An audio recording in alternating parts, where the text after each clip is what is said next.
and welcome to The Appetite, a podcast brought to you by Opal Food and Body Wisdom, an eating disorder treatment center in Seattle, Washington. I'm your host, Carter Umhau, a therapist, artist, and writer. I'm joined today by Opal co-founder Kara Bazzi, who's also the head of the exercise and sport program. And we are really excited to be sitting down and talking with Alison Désir. Alison is a runner, an activist, and a mental health coach. She is the founder of Harlem Run, Run for All Women, and the global Womxn Run collective. Hi, Alison. Hi. So glad you joined us today. I'm excited to talk with you all. Yeah. So I really would love to hear a little bit about your story with running to begin with, if you feel open to sharing a little bit about how you got into running. Yeah. So I've always been really active. Growing up, I was in soccer, I was in track, I was in any and every kind of sport and activity you can think of, which earned me the nickname Powdered Feet. My father gave me that nickname. It describes somebody who's so active you never see them, just the footprints of where they've been in powder. So always just doing a million things, always the first to volunteer. If we went to events and they needed somebody in the audience, I was the one raising my hand. So throughout high school, I was active, and then I went to college, and I went to Columbia University undergrad. Did not really run there. I tried out for the team, but I realized that I didn't want to commit the amount of time and energy that it requires to play college sports. So I found myself back to running now 8 years ago when I was very depressed. I didn't have a job at the time. My father had Lewy body dementia and was unable to feed himself. He was in diapers, just very far gone in his diagnosis. And I spent all of my time at home just scrolling on social media. So I just so happened to see that a friend of mine was training for a marathon, and he was this black guy who's, I did not anticipate would be doing something like that. In my mind, marathon runners were just skinny white people. But he was this average size black guy who was running a marathon or training for a marathon with Team in Training. And so I kept following his progress as he was sharing, the way runners do. We act like everybody's so invested in our, but I actually was in this case. And, he was raising money, he was meeting people, he was talking about how amazing the experience was. And I just decided, I watched him complete his marathon. And in January of the following year, I decided that, this year's going to go by whether I do something or not. And I decided that I would sign up as well, not really knowing what I was getting myself into. But that decision has paved the way for everything that I am and have today. Wow. What was the journey like once you started? So before becoming depressed, and I still struggle with depression, and I'm on antidepressants, and it comes and goes. But I was super high achieving. I was loved following a schedule. I was in high school. I was in every kind of activity. I was always at the top of my class. So I was that person. So returning to marathon training and having a structure and a plan, and if you do X, you get Y. It was refreshing to me because that's how I had once been. So it sort of felt like it was a homecoming. And then as I moved through that first marathon training period and then, began to run more regularly, I realized that not everything had to be as strict, right? You can have the plan and then you can sort of play around with it, and, you don't have to train for races. So the structure and the discipline was what I really needed at that time, but it's since allowed me to, make space within that. And then you entered into the mental health field. Yeah. And if I'm slightly distracted, it's because my son's in the back saying, wow, wow, wow. That is very sweet. Only word he knows. So as I was training for that first marathon, I started feeling better, right? And it wasn't like a magic pill, but it was the more I was sticking to this plan, somehow the more energy I had, even though I was doing, really difficult things. And I was starting to wonder, well, if I can apply myself in this way, and if I can tackle something really big, break it up into smaller pieces, what else could I do? So I just started Googling, does marathon training help with feeling badly? Are there other people who feel this way? 8 years ago, it wasn't that long ago, but people weren't on social media to the extent that they are now. And there's definitely been another running boom. But people weren't everywhere talking about health and fitness and wellness to the extent that they are now. So I was just uncovering that there were people who were having these conversations, that there was some anecdotal evidence at the time, there wasn't research, but that, there's a connection between running and movement and helping with anxiety and, the endorphins and endocannabinoids and all of that. So I was starting to find all this information and I was like, oh, wow, there's a field called counseling and I could actually find a way to couple what I'm just experiencing through the run with actual training. So I believe I can't even remember, time has like evaporated, but sometime after completing my first marathon, I decided to apply for graduate school at Teachers College, Columbia University. And I chose that program because it had a multicultural framework and it was not just the like psychopathology type of framework, right? Where like something's wrong with you and needs to be fixed. But something may, in fact, there might be some chemistry there might be something going on, but also what are the ways in which your experience in the world impacts you? So how does racism, sexism, all of that stuff, how does that impact your mental health? So that to me really registered and went back to school. Where has the journey of mental health taken you and getting trained, and what kind of have you done since going to graduate school, and are you using that degree and in what capacity? Mm-hmm. So I am, but in a way that I didn't imagine. So because I wanted to be a therapist, but also I realize now in retrospect, it was part of my own healing. Like I also was going to therapy and I found that to be useful to an extent, but I now realize that my therapist was a psychoanalyst and I was like sitting there like, hey, can you emote? Like, can we be in conversation? And it was just like that very stoic. So I had the wrong kind of therapist, I now understand. But so there was some like quote unquote breakthroughs happening, but I really found that through the counseling program, there was a lot of journaling and there was a lot of understanding your own bias and your own social location and all of your identities. And that was really impactful for me. And it was the first time that I was able to confront things like, wow, like I really have a lot of class bias, or wow, I really, my parents being immigrants and coming to this country, that really has had a deep impact on the way that I see myself. So I was really reflecting on things that I had never had before. So I finished the program, the coursework, but I didn't finish the internship because at that same time, things started to get really busy with Harlem Run and Run for All Women. And I felt like I didn't have the time to do it. So I took like 2 or 3 years off from school. But thankfully, this woman, Dr. Sandel, I want to give her a shout out. She was actually on my Meaning Through Movement tour, and now she's a friend of mine. She's a woman of color. She's Southeast Asian, and she was like, "Listen, there are not a lot of Black women. There are not a lot of people of color in this space. You need to come back, finish your internship, so that you at least have your degree." So I did that. Sometime later, I can't remember anything. Sometime later, I went back, and then I started doing my licensure hours at around the same time that I got pregnant. So I never got licensed, but I also realized like through this process, as more and more things were happening outside of my counseling self, I realized that what I'm really invested in is more community interventions. And while I really, really enjoyed speaking with my clients one-on-one, it sort of felt not true to who I am. And I felt like if I could bring all of my schooling and then my experience with running and my activism, if I could bring all of that together in a public space, then I'm doing counseling. I'm just not doing it in the traditional sense. So counseling, that perspective, a feminist perspective is really a part of everything that I do. And, or the feminist theoretical perspective. I am also a feminist, I'm qualifying because when people think of feminists, they think of just white women. For those who can't see me, I am a Black woman. But so all of that very much informs who I am and what I think about and the ways that I make myself vulnerable. That's awesome. I mean, you really have pulled together all of those passions and you're doing incredible things. Not to cut you off, but I remember in my program, I took the the Myers-Briggs? Yeah.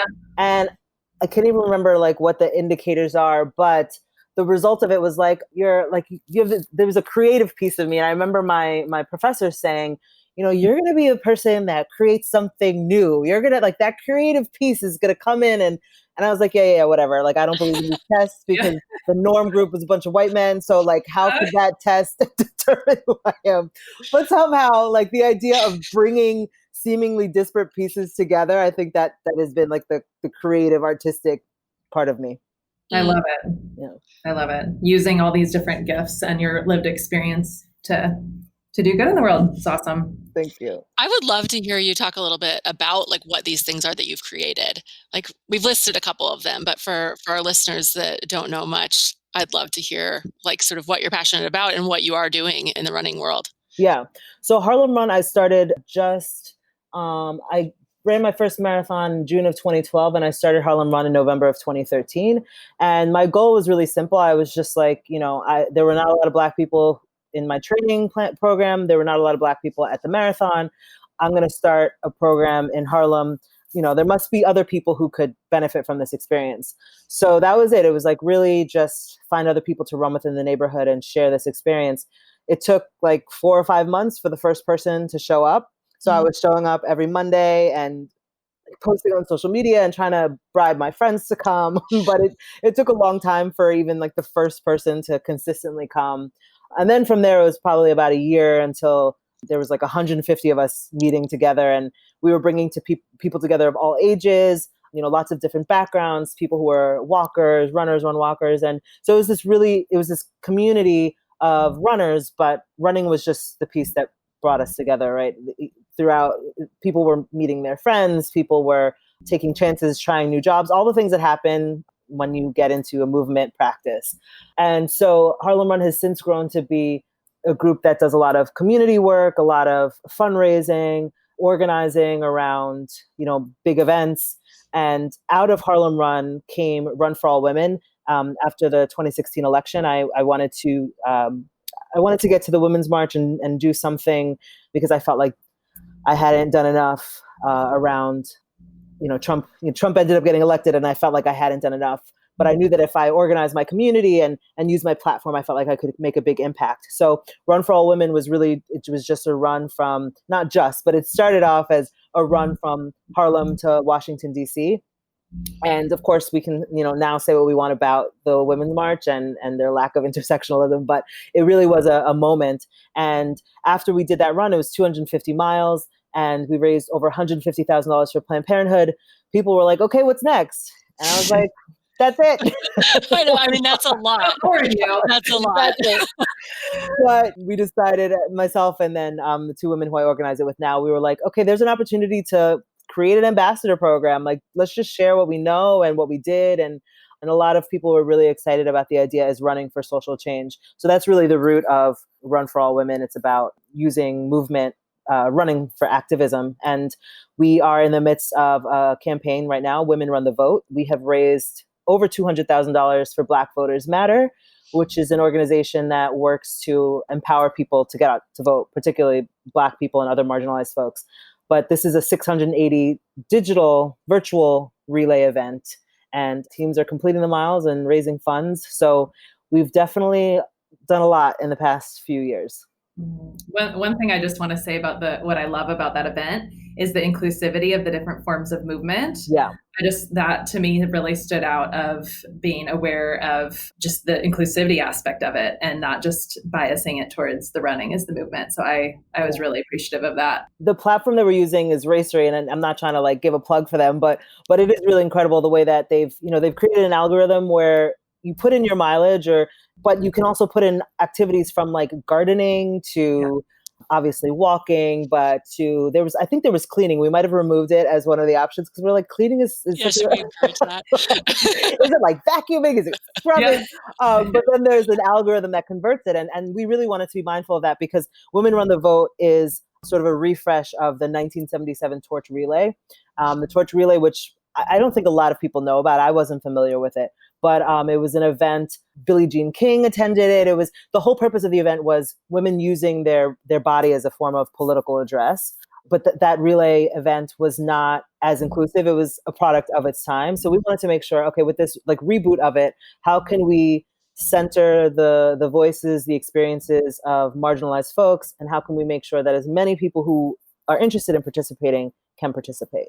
And then where does Womxn fit in? Because we know that you signed Womxn, which is Seattle-based company that we are familiar with. So we were excited to see that change and Sally and you forming a relationship. So yeah, I'd love to. Yeah. So I have to say Sally pursued me. Okay. And for those that don't know, who is Sally? Oh yeah. Okay. So Sally Burgesson, who is the CEO and founder of Womxn. Womxn is a women's brand for women, by women. Although we've been talking, by we, I'm an advisor for Womxn. So we've been talking about what is a language around women, and is there a way that even that tagline can be incorporate a broader group of folks. Mm-hmm. But anyway, I ended my partnership with Under Armour in December of this past year. And I knew that it was an opportunity for me to work with brands that were being more daring and having conversations that I was having. I wanted to be part of a brand that was also doing the same thing. So first brand was Hoka. I partnered with Hoka in January, and it's been really exciting because they've sponsored the Meaning Through Movement Tour, which is a series of conversations and yoga, fitness events. The last one's coming up in a month. And then Sally, seeing that there was an opportunity, she was like, I see you're not with Under Armour. Like, is there an opportunity for us to work together? But it actually didn't even start that way. It started with her coming to an event that I hosted, and then us seeing each other at different events. And she sent me some gear to try out. And that was really important to me because I was, I think, like 7 months postpartum, and I was in a place where nothing was fitting. And that was contributing to how I was feeling about myself, which all of you know well. And this illusion that I would go back to how I was previously, it just was so potent. And it still is, it's still really hard for me, right? Because I look at photos of myself, or I look at what I was able to accomplish, and I feel like this world has not prepared me to know that you change, right? Like none of us are, even with old age, right? Like none of us have any kind of ability. Like we're just so not ready for what will happen.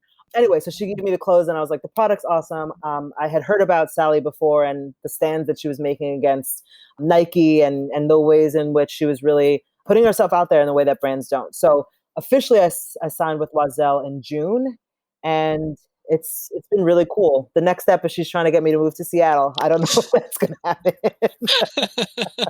I have to admit, when I knew you were out here, I was like, can I go on a run with her? The weather, I know that now there's like a smoke issue, and, like my heart goes out to all of you, everybody there. It's crazy. But the weather was beautiful, and it wasn't raining. It was like a perfect 65, 70 degrees. And I was like, I could do this. Maybe. Very seductive. Yeah, it's really nice those months. Seattle summer is pretty, you can't really beat Seattle summer. Yeah. You have talked a couple times already today about like how unusual it is to see Black people in the running community. I really want to hear you talk about a little bit around why you think that is. I know the running, jogging initially became something that was kind of meant to be attractive to upper middle class white people.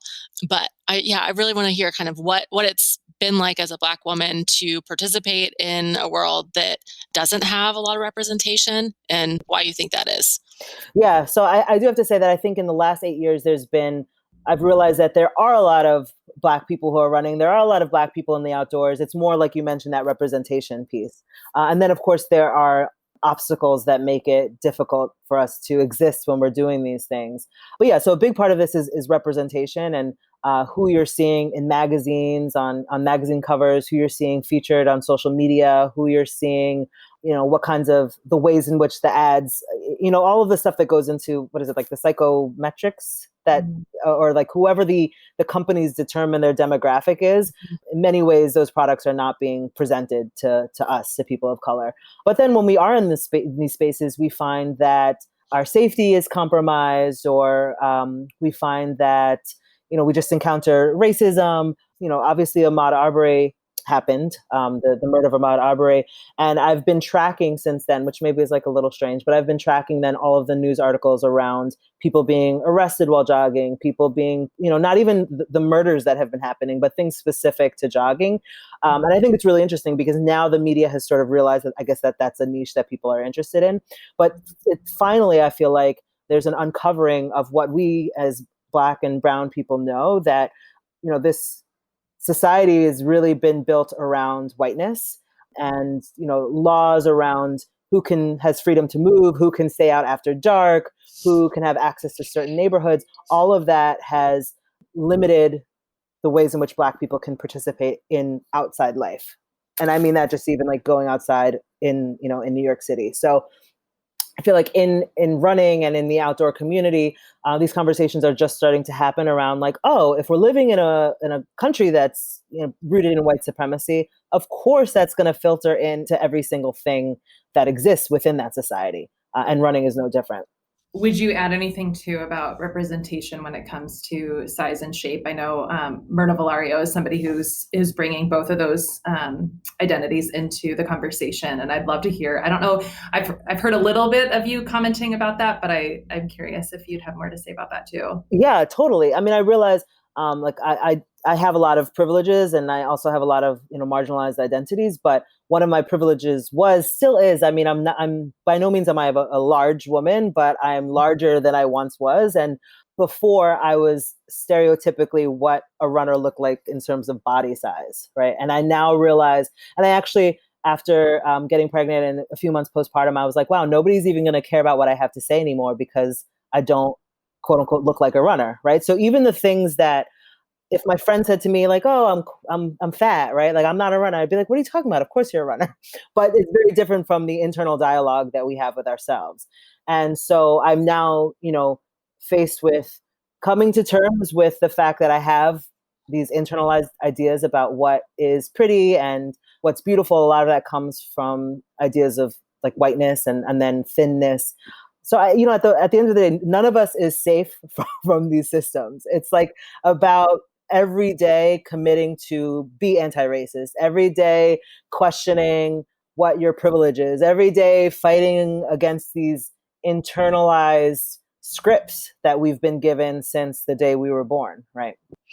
Do you feel like the running community has shifted their perspective in a helpful way, or started doing some things that you feel like are helpful since Ahmaud Arbery's murder? And I know that you wrote an article about this for Outside Magazine too. So yeah. I imagine there's some impact. Yeah. No, I mean, I will say that I think that the conversation is happening in a way that has never happened before.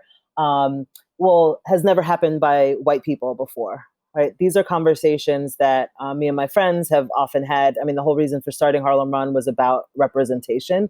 But I also want to add to that, and I want to steal a line from Alicia Montano, is that it really is too soon to tell, right? Like just this past month, in response to myself and a lot of other voices, we saw Runner's World, the US magazine, Runner's World UK, a triathlon magazine, an ultramarathon magazine, bicycling magazine, Outside, all of those had covers with Black people, right? And so it's like that one year that the Academy decided to give Black people an Academy Award, right? And we were like, okay, like, yes, we're asking for this, but you don't just give it to us for 1 year and then then that's it. So it remains to be seen whether this is a true long-lasting commitment. And I think race is particularly problematic in this country because of the history. And so I think it's important that we push for people to stick on race, right? I also know that and believe that intersectionalism is important, but what often happens is, and by no means do I mean this, we're talking, you have a clinic that's all about like body image and size, but what will happen is people will say like, oh, but there also haven't been fat people on the cover, but there also haven't been trans people on the cover. And those are just as important identities, right? But what often happens is we move the conversation away from race because race is particularly difficult to talk about. And none of these identities should be competing with each other. And I'm not saying, trans people wait for later. I think that companies have to reconcile with each of these things. And I'll give one more example of that. There's a brand that I've been talking to, and they've said, well, we've done a lot of work as it relates to like the LGBTQ community because somehow that felt like easier, right? Mm-hmm. And I'm not going to comment on whether that's easy or not, but they admitted for them, it seemed like less of a risk than to talk about race. And it's because I think this country has never really had any kinds of conversations about the lasting impact of slavery and, Jim Crow. So I don't know, somebody's probably going to curse me out on Instagram because of what I said and misinterpret what I just said. But I feel like that is hard to argue with. I mean, I'm sure there's someone will argue with it, but right, yeah. of course, like there's something that is incredibly activating for white people around talking about race, and we can dip our toe into talking about other marginalized experiences, and as if they're all special topics that we'll visit once. Or white women will like hijack the conversation and be like, oh, but I'm a woman and patriarchy. And it's like, okay, well, I am also a woman. And I am also a Black woman, right? And if I was disabled Black woman living in poverty, I mean, you know what I mean? Like, so, and I think I was talking to Robin DiAngelo when she said this, that it's important to focus on race because all those additional identities are on top of the issue of race, right? And race makes it particularly difficult because the life of a white disabled woman obviously is not easy, but the whiteness is so powerful in that case. Yeah, salient.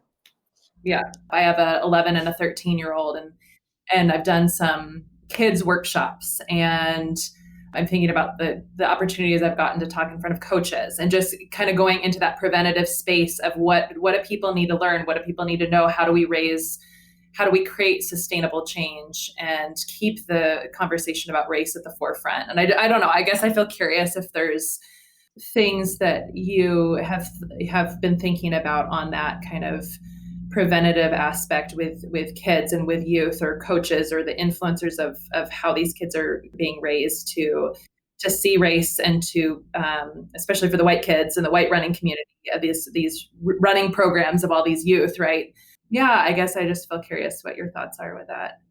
First of all, for many people, they think that, for many white people, they think that like even saying that somebody's Black is a bad thing, right? Like I am not upset about being Black. Like I'm so happy that I'm Black, right? My Blackness is not the problem. White supremacy is the problem, right? So people have adopted this, color blindness and this sense that we should pretend as though the thing that's like smack in our face we don't see. And this is true of like folks who are disabled, of folks whose gender is not, they're not performing gender the way that we stereotypically see, right? And I think about I forget where I heard this, but probably in like a mom group. But somebody wrote how their kid saw this person who they were gender nonconforming, and the kid was like, "Oh my God, what is that?" And the mom was relaying how her initial reaction was to be like, "Shh, don't say anything," right? But like that's just silly, right? Like why not? If the person is willing to engage in the conversation is a whole different thing. And I don't expect that a marginalized person would have to do the work to share. But couldn't this be an opportunity to say like, there's more than, there's all different kinds of ways that you can showcase your gender. Like, I don't know, I'd have to think about the language, right? But like, and it's not up to us to determine who that person is. And this is how the person lives their life, right? Like, I would work on that language and I'm thinking about with Corey. But if Corey was like, "Oh my God, look at that white woman," like he's not saying anything bad. He's saying a fact. Yeah. You know what I mean? He's observing the world. Exactly. Right. So I think we really do children a disservice. We gaslight them, right? When they're like, "Oh my God, but I'm seeing these differences and now I'm supposed to pretend these differences aren't happening." And that is what breeds this continued ignorance. So I think it's just really important for coaches, for people particularly who are around kids. You have to work on your own endurance and resilience to have these conversations because you're really screwing up a whole generation of people by playing pretend. Mm-hmm. I know that in Kara's work at Opal, she has done a lot around kind of helping the athletes that come for treatment understand the different factors that have contributed to their eating disorder, to their disordered relationship with exercise, to their body, et cetera. And that oftentimes, as we dismantle those things, they are characteristics of white supremacy. I know that Opal's been doing a lot of hard work to figure out that that's what it is and name that and help clients begin to understand that. Mm-hmm. Do you imagine a version of sort of athletics or the running community without white supremacy? And what could that look like? Like, what would the conversation be about identity, about running, about sort of what it means to get to be in your body in this particular way if these systems were removed? Yeah, I mean, it's hard for me to imagine because I've never experienced it, right? Yeah. And even when I'm with just Black and brown folks, and even if I'm like abroad or in another country, like white supremacy is present and has basically always been present for like as long as, you know, my memory.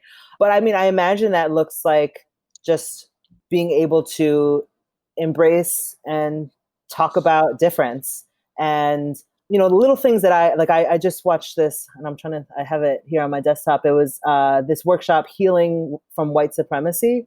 And it asks you to, you know, journal and reflect on the ways in which white supremacy shows up in you. And it's not just in ways like beauty standards. It's also in things like only appreciating quantitative material versus qualitative, right? So we know that in a lot of cultures, including, you know, the cultures of my family, spoken word is so important, and a lot of history and information is passed down through elders, and it may not end up written, right? But white supremacy is like, oh, if it's not written down, it's not true. If we can't measure it, then it's not valuable, right? And so we're all like beholden to this, like, especially in the nonprofit world, like, how do we prove this is working? Like, we need to show that this is increased by this. Like, why not? Like, well, people are feeling better, right? Like, I feel good right now. Other people are saying they're feeling good right now, right? But we have been conditioned to think that that's not valuable. Or, you know, it's all about like, can you get stronger, faster? And like, I mean, I love the Olympics, right? But like, it's this continuous search for better, and better is something that you're not already. So I don't know. I guess I can imagine what that would be like without white supremacy only when I first say, this is what white supremacy would act like in this situation. And so I could imagine, oh, it would be nice if we would value people's stories, and when they told us how they felt, and we didn't see that as a weakness, or we didn't seek more quote unquote proof. I'd be curious what you think of this. One of the conversations we have quite a bit at Opal when it comes to sport is the role of achievement, what counts, what matters. Mm-hmm. You can only do it if you're good at it. Perfect, like all of the steeps, you know, all of the connection to perfectionism, and then seeing that rooted in white supremacy, right? Of that perfectionistic mindset that it's only valuable if you're good, and you have to achieve and get better and better and better, and that there's, you know, which really removes the element of joy, which joy is often the fuel for sustained movement and pleasure. Yeah, and it's not to say that, like, you know, like I love reading, I love knowledge. So it's not that the accumulation of knowledge is white supremacy. It's that, like, there's never enough, and you always have to be the quote unquote best on it. Like, you're always measuring against something, you know? I think about that a lot when I was thinking about, like, if I would go back and get my license. And of course, that in of itself is like, you know, counseling. I really like the profession, even though a lot of counseling is rooted in like these norms that are have nothing to do with people of color. But this idea that, like, you got to finish what you started, right? If you don't do it in this way, then you haven't done it. And I'm like, but I mean, I'm glad that they're like medical boards, because I don't want just anybody practicing medicine, right? But like, who says when you're like a doctor? Like, my grandmother on my father's side was like a plant doctor, right? And she did a lot of stuff in the countryside in Haiti, and like, she healed a lot of people. So yeah, and if you did counseling for a little while and dropped out, you still have that little while of experience that then impacts the way that you show up in the world. Exactly. And causes a lot of good. Yeah. Whether or not you have that degree or not. Yeah. You know, I think the true test of all of this, of course, is going to be with my son, if I have any other children, because we can talk a lot of shit. And then it comes to your child and you're like, you will go to college and you will get a job. So. Yeah, the rubber hits the road at that point. Exactly. Yeah, I feel curious to the mental health, more on the mental health piece too, of just kind of, as we've been also kind of unpacking what is being informed by kind of white supremacy or even theoretical models that are founded by white male psychologists. Kind of how are we shaped by that, and how can we be continuing to be mindful of how those things get interwoven in a way that's not helpful and harmful for a lot of folks. So, well, yeah, I think a lot about, and I don't know the answer, but I think about this idea of like the idea of objectivity, and I think about the idea of like transference, and, you know, the idea that you're not supposed to disclose a lot of information. And then, I think about the ways in which, okay, for example, being here in the United States, and then I lived in Korea for a little while, and then I've like traveled in the Caribbean, and the different ways of engaging and interacting, right? So like in the United States, I think, I can be more specific than that. Like with white people, when I engage with white people, there's often more of like a distance, right? Versus with like Black people in the United States or Caribbean people in the United States, there's a lot more loving embrace.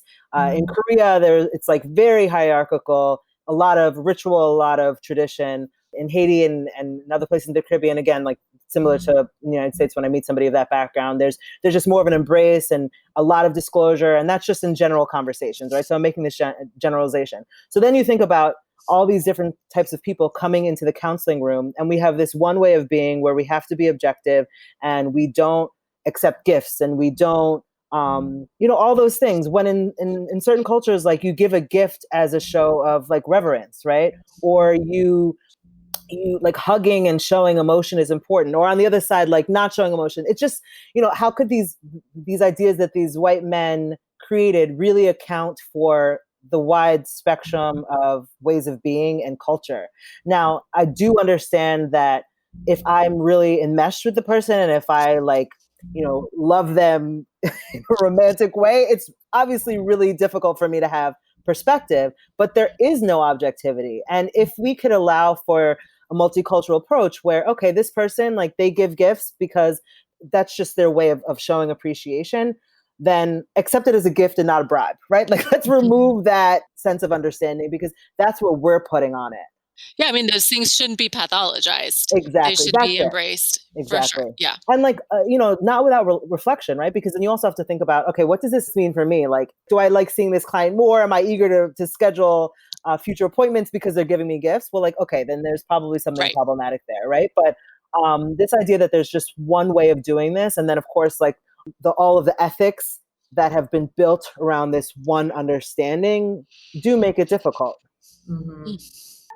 I have to say that I've never encountered or like heard about I don't know if you call it a clinic, but like the kind of work that you do, because as I think about my own body and my own images and my own ideas about myself now, and I don't want to pathologize how I'm thinking, because I think that a lot of it is normal for this postpartum period, but I also recognize that your clinic is helpful even if it's not like deep pathology, right? Like I think these are things that should be talked about all of the time. And as I mentioned before, it's really frustrating the ways in which we don't prepare people for changes in their body, prepare people for aging, prepare people for, all the things that happen, puberty. Yeah. I mean, I'm looking at my mother, and my mother is like, she's always talking about like, I got to cut this thing here and do this. And I'm like, my mom's like 70 something, right? I'm like, you're not going to go under the knife. And guess what?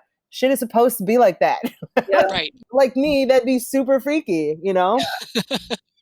But yeah, I guess like normalizing the fact that there are resources for people who have these ideas that, like, so many of us are struggling with this stuff just as a byproduct of living in this world, And it's almost normalized to hate your body.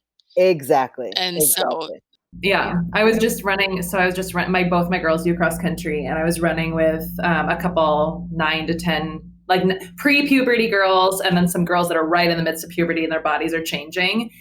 And I'm just like, oh my God, yes, it's just, I'm so happy to be a part of that space a little bit, because of just being a voice to be like, yep, your body's going to change, and just be patient with it. And there's so many stories of girls getting scared off by what their body's going to do when they hit puberty as runners that are really into running.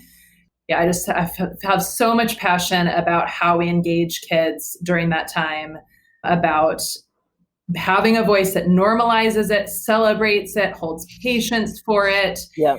Like just does and doesn't just fall into the thin ideal is like the way to be, and looking at all these different bodies and enjoying different bodies. And I don't know, and the other piece, and I think about this, and then I get like just like trapped in this cycle of like, what is life? But thinking about the ways in which a lot of my pride about my body comes from what it can do, right? And so like all the ableism of like, oh, well, I may have gained this weight, but at least I can still do this, right? And so like you're constantly like negotiating around these really terrible systems and ideas, you know? It's also tricky too, because like in order to combat some of the thin white ideal, we want to have more and more representation.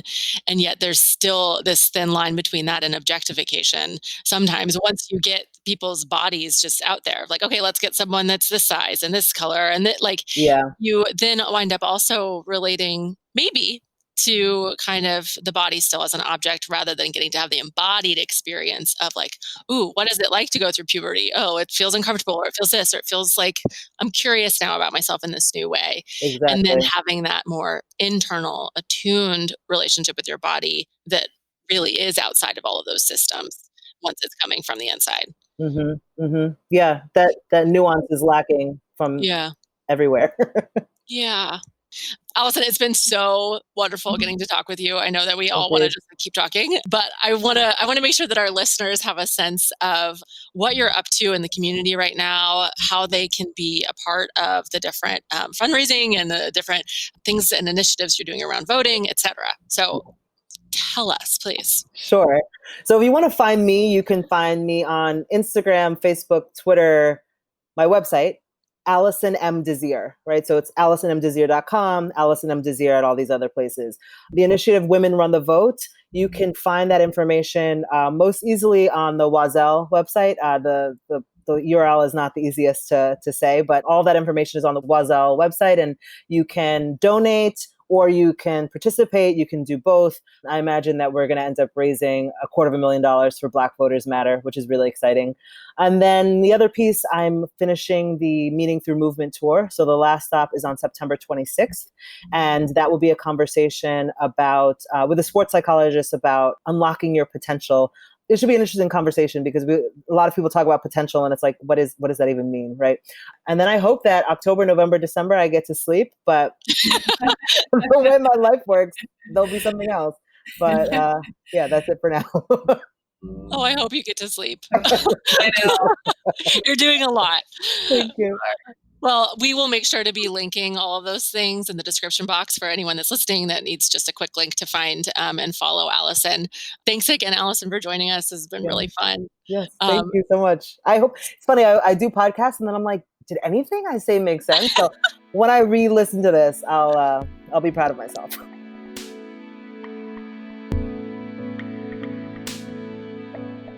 Once again, make sure to check the description box for ways to follow along with Alison and the amazing work that she's doing. If you want to follow along with Opal as well, make sure to join us on social media, on Instagram, Facebook, and Twitter at Opal Food and Body. If you want to learn more about our programming, visit opalfoodandbody.com. Thank you so much to Hans Anderson for editing, to Aaron Davidson for the Appetites original music, and Camille Dodson for all of her assistance and organization around the podcast. We hope you join us next time. Thank you. Bye.